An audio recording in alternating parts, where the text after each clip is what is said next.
ஜெகதீஸ்வரன் வெளிப்படையான கேட்குறாங்க, கூட்டணிக்கு வரணுன்ற அழைப்பு விடுக்கிறாங்க. அது மீண்டும் மீண்டும் அதை சொல்லிட்டே இருக்கிறாங்க. அது ஒரு விதமாக எங்களுக்குள்ள ஒரு ஒத்திசைவு இருக்குன்னு சொல்ல வராங்களா தெரியல. இன்னொரு புறம் விஜய் அவர்களும் வெளிப்படையாக சொல்லலை. அவர் கொள்கை பரப்பு செயலாளர்கள் மற்றவர்கள் பேசுறாங்களே தவிர விஜய் பேசல. அவர் இது பேசியிருந்தா முற்றுப்புள்ளி வைக்கப்பட்டிருக்கும். இன்னும் இது குறித்து பேசப்பட்டு கொண்டே இருக்கிறது.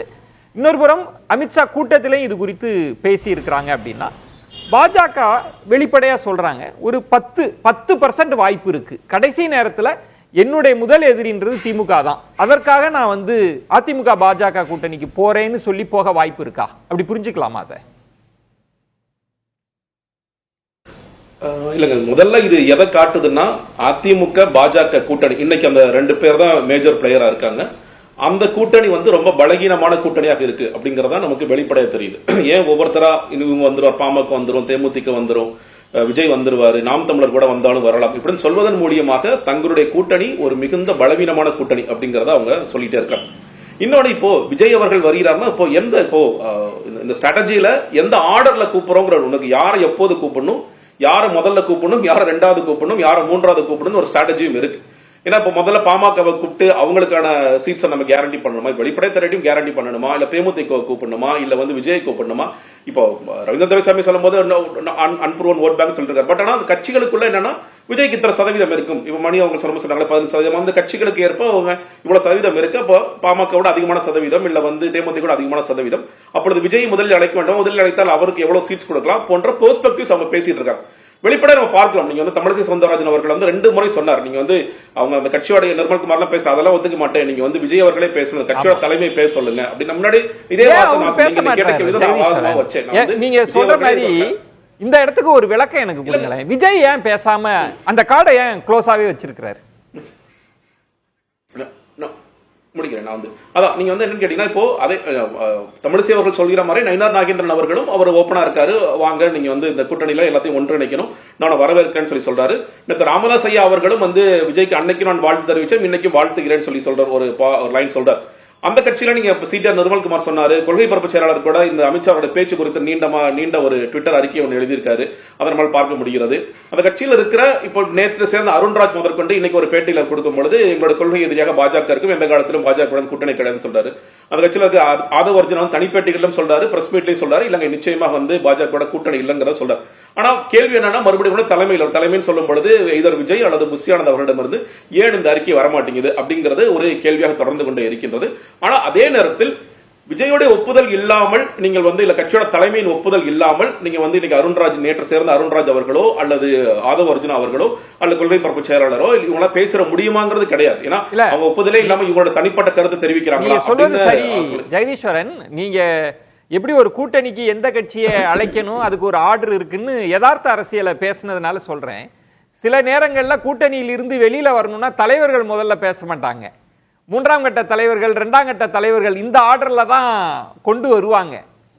ஒரு நினைச்சா விஜய் அவர்கள் நினைச்சா க்ளோஸ் பண்ணிடலாம், விஜயே ஒரு அறிக்கை கொடுத்து வாய்ப்பே இல்லைன்னு சொல்லிடலாம்ல. நிச்சயம் நீங்க சொல்ற மாதிரி ராஜ்மோகன் பேசுறார், ஆதவ அர்ஜுனா பேசுறாருன்னா விஜய் ஒப்புதலோட தான் இருக்கணும். ஆனா விஜய் ஏன் அமைதியா இருக்காருன்ற ஒரு பெரிய கேள்வி இருக்குல்ல. இல்லங்க, நீங்க இந்த விஷயத்தை அவர் பண்ணீங்க. இப்ப கூட ஒரு கேள்வி எழுந்தது, மணி சார் கேட்கும்போது கூட சொன்னாங்க, கொள்கை எதிரி அரசியல் எதிரி, இதுவே ஒரு ஏமாற்று வேலைன்னு சொன்னார். அதாவது ஆரம்பத்திலிருந்தே என்னன்னா சில கொள்கைகள் திமுகவுடன் ஒத்து போகுது. சமூக நீதி போன்ற விஷயங்கள்ல தமிழக மண்ணுக்கான கொள்கைகள் என்ன வச்சிருக்காங்களோ அது திமுக பேசுறது, அதிமுக பேசுறது, மற்ற கட்சிகள் பேசுறது இவர்களும் பேசுகின்ற காரணத்தினால் அது ஒத்து போகுது அப்படிங்கறத பார்க்கிறாங்க. பேசுற கேக்குதா? கேக்குது, தொடர்ந்து பேசுங்க. நினைக்கிறேன் லைன் கட் ஆயிடுச்சு. ஜெகதீஸ்வரன், இணைப்புல சிக்கல் இருக்குன்னு நினைக்கிறேன். ராம்கி, இது இப்ப அவர் சொன்ன மாதிரி கொள்கை எதிரின்றதுல அவர் ஒரு இடம் பிடிச்சாரு. திமுகவோடு சில கொள்கைகள்ல எங்களுக்கு உடன்பாடு இருக்குன்றதுனால கொள்கை எதிரின்ற இடத்துல நாங்க அவங்களை கொண்டு வரல, ஆட்சியில் இருந்து அகற்றுவது அதுதான். மற்றபடி நாங்க கொள்கையெல்லாம் திமுக கொள்கையும் எங்க கொள்கை தான்.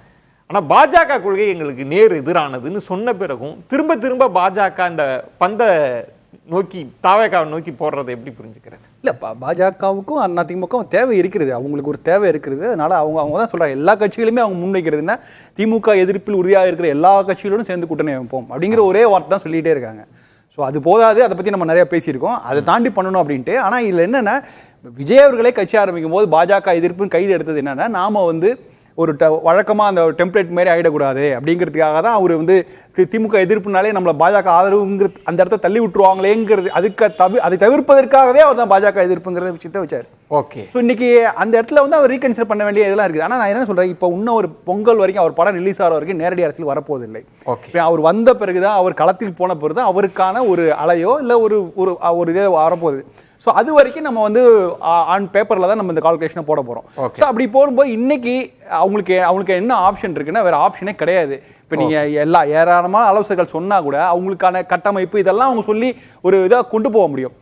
நீங்கள் திரும்ப வந்து அவங்க பாஜக என்ன நினைக்குன்னா, ஒன்றே நம்ம அவங்கள கூட்டணி கொண்டு வருவோம், பழம் நழுவி பாலில் விழுட்டோம், அதெல்லாம் கீழே உந்தாட பரவாயில்ல அப்படின்னு தான் நினைப்பாங்க. அதனால தான் திரும்ப சொல்கிறேன், என்னன்னா நீங்கள் கூட்டணி வரவில்லை என்றாலும் அது பாஜக அண்ணா திமுக கூட்டணி சாதகமாக தான் இருக்கும். ஏன்னா அவர் வந்து அவருடைய எதிர்ப்பு திமுக எதிர்ப்பு அப்படிங்கிறனால திமுக எதிர்ப்பு வாக்குகளை அவர் வந்து ரெண்டு பாயிண்ட் வந்து இப்போ ஸ்பாயிலர் அப்படின்னு சொல்லுவாங்க. அது அரசியல் பதத்தில் ஜெகதீஸ்வரன் உங்கள்கிட்ட தான் அதை நம்ம பயன்படுத்தும் சரியா தவறான்னு இல்லை. ஏன்னா ஒரு கட்சி உயிர்ப்போடு வருகிற போது, ஆனால் கணக்கு அப்படின்னு மணி அவர்கள் சொன்ன மாதிரி கணக்குன்னு எடுத்து வைக்கிறப்ப சில ரிசல்ட் நமக்கு தெரியும்.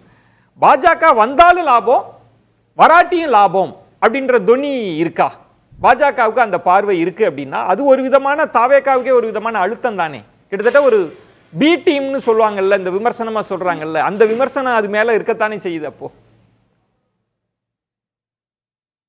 இல்லங்க, நீங்க வர வேண்டாம்னு நிச்சயமாக அமித்ஷா அவர்கள் நினைப்பாருன்னு எனக்கு தோணல. நீங்க வந்து இப்பொழுது உடனடியாக பேசணும். நீங்க அப்படி வேண்டாம்னு நினைச்சிட்டாங்கன்னா, இன்னைக்கு வந்து இப்போ அந்த கட்சியில ராமசீனிவாசன் தவிர எக்கோ அடிக்குது, ராமசீனிவாசன் மட்டும்தான் கொஞ்சம் எதிர்த்து பேசுறாரு. வந்து இந்த அணிகள் குறித்தெல்லாம் பேசும்பொழுது இது ஒரு பாப்பா அணி அப்படிலாம் சொல்லி பேசுறாரு தவிர மற்ற எல்லோருமே வந்து அவருக்கு ஆதரிச்சு தான் பேசிட்டு இருக்காங்க. அப்போ அந்த அதிமுக பாஜக இன்னைக்கு பலகீனமான இருக்கிற அதிமுக பாஜக அணி விஜய் நமக்கு வந்தா நல்லா இருக்கும்னு நினைக்கிறாங்க. அவங்க எப்படி ஒரு பார்வை இருக்குன்னா, அவர் ஒரு கேம் சேஞ்சரா இருப்பாரு. இப்போ நல்லா நிறைய பேர் பேசும்போது என்ன, விஜய் வந்து எந்த அணியில இருக்கிறாரோ அந்த அணி வந்து ஒரு கேம் சேஞ்சரா இருக்கக்கூடிய வாய்ப்புகள் இருக்கு. அவர் கொண்டு வர வாக்கு சதவீதம், நீங்க ஓட் டிரான்ஸ்பரிங் கெபாசிட்டி எவ்வளவு இருக்கு, நீங்க தனிச்சனின்னா ஒரு 15% உள்ள ஒரு போனால் கூட நீங்க ஒட்டுமொத்தமாக அந்த வாக்கள் எல்லா இடங்களிலும் டிரான்ஸ்பர் ஆகாதுன்னா கூட அவர் கான்ட்ரிபியூட் பண்ண போற அந்த ஒரு 5% கூட்டணியாக இருந்தால் சரி 5% 6% பெரிய கேம் சேஞ்சிங்கா இருக்கும். அதே வந்து ஆட்சி கொண்டு வரும்னு அவங்க வந்து நினைக்கிறாங்க.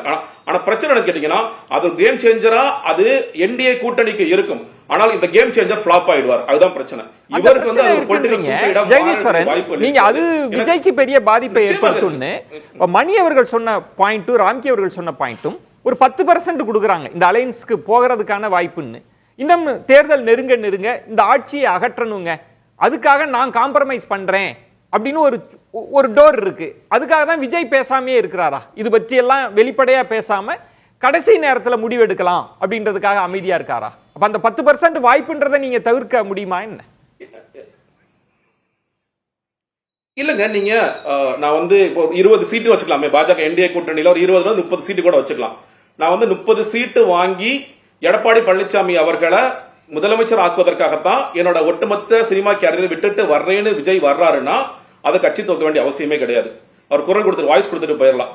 ஓகே, இந்த ஆட்சி அகற்றணும், நான் இந்த வாட்டி ஒரு பேட்டி கொடுத்துட்டு போயிடுறேன், இல்ல வந்து நான் ஒரு தனி வீடியோ போட்டு போயிடறேன், அப்படியே முடிச்சுட்டு போயிடலாம். அப்பவே ஓட்ஸ் வரும். ஏன்னா இது இந்த கொள்கை எதிரின்னு முதல் டே 1ல இருந்து இது சொல்லப்போனா பிப்ரவரி 2, 2024 பிளவுவாத சக்திகள் முதல் வார்த்தை எழுதிட்டு நான் அதே பிளவுவாத சக்திகளுடன் தான் போய் இந்த கூட்டணி அமைக்க போறேன்னு சொல்லி சொன்னா அது நிச்சயமாக ஒரு பொலிட்டிக்கல் சூசைடா தான் இருக்கும். நான் அதுக்கு பிறகு தனிச்சு போறாரு, அவருக்கு ஒரு வாக்கு சதவீதம் இருக்கு, இவங்க சொல்றது வந்து வரும், தனிச்சு போறாரு, வாக்கு சதவீதம் இருக்கு, ஒரு புருவன் ஓட் பேங்க் வருது, அடுத்தடுத்த தேர்தல்கள் அதை கை கொடுக்கலாம். 2031 சட்டமன்ற தேர்தல் என்பது அவருக்கான தேர்தலாக மாறும்.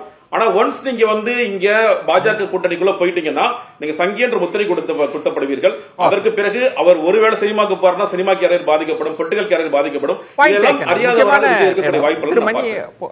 ஜெகதீஸ்வரன் சொல்றது இதுக்காக ஒரு கட்சி ஆரம்பிக்கல, இல்லைன்னா ரஜினி மாதிரி ஒரு வாய்ஸ் கொடுத்துட்டு போயிடலாம் இந்த ஆட்சிக்கு எதிராக, அது இன்னும் கூட எஃபெக்டிவாக இருக்குன்றதும். நீங்க பிஜேபிக்கு போயிட்டீங்கன்னா தமிழக அரசியல் சூழல ஒரு சினிமா கேரியருக்கும் சிக்கல் இருக்கும். அந்த 10% கூட வாய்ப்பு இல்லைன்றதை தானே ஜெகதீஸ்வரன் சொல்ல வர்றாரு. எனக்கு அதில் மாறுபட்ட கருத்து உண்டு. நீங்கள் ஒரு கட்டத்தில் உங்களுக்கு சாய்ஸ் வந்து ரொம்ப ஷார்ப்பாகுதுன்னா நீங்கள் என்ன பண்ணுவீங்க? பவன் கல்யாண் விஷயம் என்ன? ஏன் வந்து கடைசியில் அவர் டெப்டி சிஎம் வரைக்கும் போனார் இல்லையா? இன்றைக்கி டெப்டி சிஎம்மாக தானே இருக்கார். உங்களுக்கு கோயம்புத்தூரில் பேசும்போது விஜய் ஏன் அப்போ அந்த வார்த்தையை சொல்கிறாரு? எந்த எல்லைக்கும் போன்றதுக்கு என்ன அர்த்தம்? ஒரு மனிதன் 2 படகுகளில் பயணம் செய்ய முடியாது. அதை முதல்ல ஞாபகம் வச்சுக்கணும். ஒரு கட்டத்தில் வந்து அது ஷார்ப்பன் ஆகும்.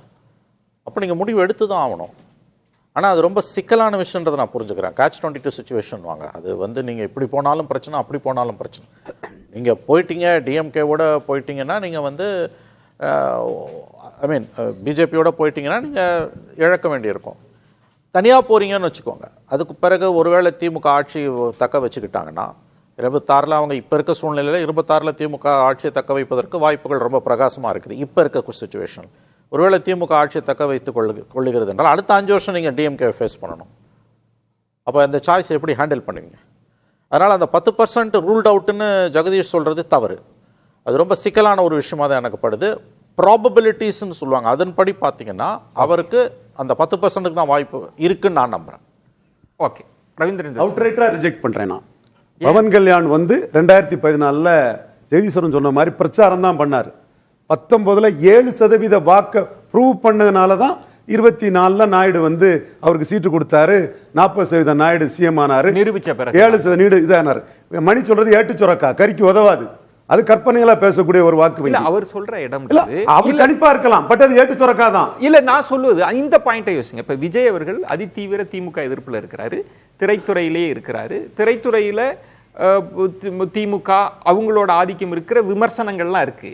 இப்ப இது எல்லாத்தையும் எதிர்கொள்ளணும். அவர் மணி சொல்றாரு இங்க சிக்கல் இருக்கு, ஆனாலும் ஒரு மனுஷனுக்கு ஒரு நெருக்கடி வரப்ப ஏதேனும் ஒரு படகுல தான் கையில ஓட்டு இல்ல, ஒருத்தர் கையில வராத ஓட்ட சிவாஜி ஜானகிக்கு டிரான்ஸ்பர் பண்ண முடியல, அல்லு அர்ஜுன் ஜெகனுக்கு டிரான்ஸ்பர் பண்ண முடியல, வடிவேலு திமுக டிரான்ஸ்பர் பண்ண முடியல. ஒரு சேஃபான நிரூபிச்ச ஓட்டை தான் ஒருத்தர் டிரான்ஸ்பர் பண்ண முடியும். நிரூபிக்காத ஓட்டு கற்பனை ஓட்டு ஏட்டு சொரக்கா, அது கறிக்கு உதவாது. எடப்பாடி கேட்பது ஜெகதீஸ்வரன் கருத்தை மதிக்கிறேன். எடப்பாடி ஓட்டு டிரான்ஸ்பர் பண்ணுவார் நினைச்சு ஒரு குறிப்பிட்ட சீட்டை எடப்பாடி கொடுத்தாருன்னா கொடுத்ததுதான் ஜெகதீஸ்வரன், அதைத்தான் சொல்றாரு. நான் அப்படி சொன்னா அது எடப்பாடி பழனிசாமி தோக்கிறதுக்கு முன்னே தோல்வியை ஒத்துக்கிட்டு பல நிரூபிக்காத ஒருத்தருக்கு நான் சீட்டு கொடுக்கன்னு அவரு தோத்து ஒதுங்கி கோலத்தனமா போனதா அர்த்தம்னு என் கருத்து. பேசலாம்.